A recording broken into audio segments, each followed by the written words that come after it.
Jai Shri Ram, Har her Mahadev.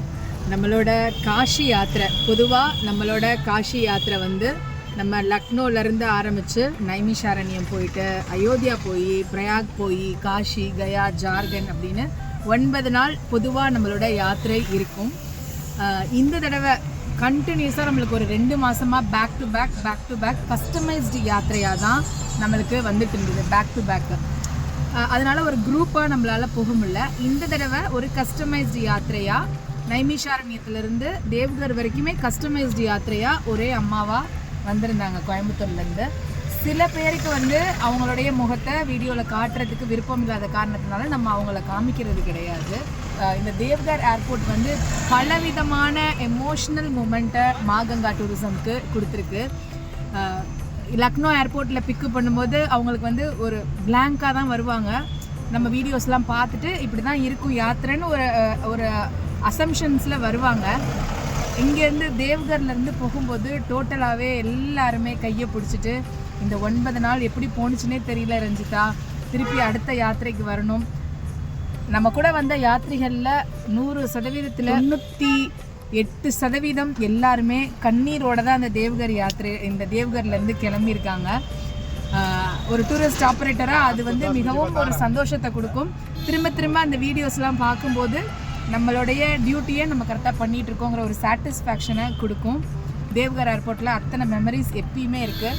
அது மட்டும் இல்லாமல் கடைசியாக வந்து பாபா பைத்தியநாதரை தரிசனம் பண்ணிவிட்டு எல்லோரும் கிளம்புவாங்க.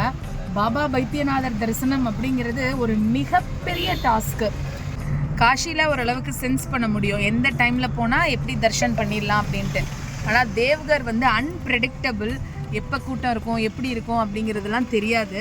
ஸோ தேவ்கர் தர்ஷன்லாம் முடிச்சுட்டு அவ்வளோ சந்தோஷமாக போவாங்க. அப்படி இப்போ நம்மளை நம்பி தனியாக உடல்நிலை சரியில்லாமல் பல விஷயங்களை பர்சனல் லைஃப்பில் பல விஷயங்களை கோத்ரூ பண்ணிவிட்டு ஒரு யாத்திரைக்கு ஒரு மிகப்பெரிய இழப்புக்கு அப்புறம் யாத்திரைக்கு போயே ஆகணும், ரஞ்சிதா கூட போகணும் அப்படின்னு சொல்லி என்னை நம்பி வந்து இந்த 9 நாள் என் கூட பயணம் பண்ண அம்மாவுக்கு மிகப்பெரிய நன்றி. இந்த மாதிரியான சீனியர் சிட்டிசன்ஸ்க்கும் இந்த மாதிரி நம்ம மேலே நம்பிக்கை வச்சு வரவங்களுக்கும் சர்வீஸ் பண்ணுறதுல ரொம்ப ஆத்ம திருப்தி. என்றைக்குமே மகாதேவுக்கும் ராம் லல்லாவுக்கும் என்றைக்குமே அதுக்கு நன்றி கடன் பட்டிருக்கேன். ஸோ இப்போ ஒரு யாத்திரையை முடிச்சுட்டு மறுபடியும் காஷியை நோக்கி பயணம். இன்னும் 4 நாளில் காமாக்கியா யாத்திரைக்கு போக இருக்கிறோம். இப்போல்லாம் வந்து எப்படி காஷிக்கு போகும்போது மனசு ரொம்ப எக்ஸைட்டடாக இருக்குமோ அதே மாதிரி தான் காமாக்கியா யாத்திரை ரொம்ப எக்ஸைட்மெண்ட்டு கொடுக்குது. எப்போ போய் அம்பாளை பார்ப்போம் அப்படின்னு மனசுக்கு அவ்வளோ ஒரு ஏக்கமாகவும் குதூகலமாகவும் இருக்குது. அதுவும் இது ஆதிசக்தி பீட யாத்திரை, ஒரு புது முயற்சியாக எடுத்திருக்கோம். அம்பாளுடைய கிருபையில் மகாதேவோடைய ஆசீர்வாதத்தில் நல்லபடியாக நடக்கணும். அடுத்த காமாக்கியா யாத்திரை எப்போ அப்படிங்கிறத காமாக்கியாவில் இந்த யாத்திரையில் உங்களுக்கு அனௌன்ஸ் பண்ணுறேன். தொடர்ந்து மாகங்கா டூரிசத்தில் வரக்கூடிய வீடியோக்களை பாருங்கள்.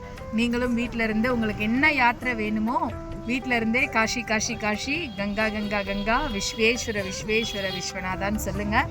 உங்களுடைய யாத்திரைகள் எல்லாமே சம்பூர்ணமாகும். ஹர் ஹர் மகாதேவ். கங்கா மையா கி ஜெய் ஹோ. குருவே சரணம் சரணம்.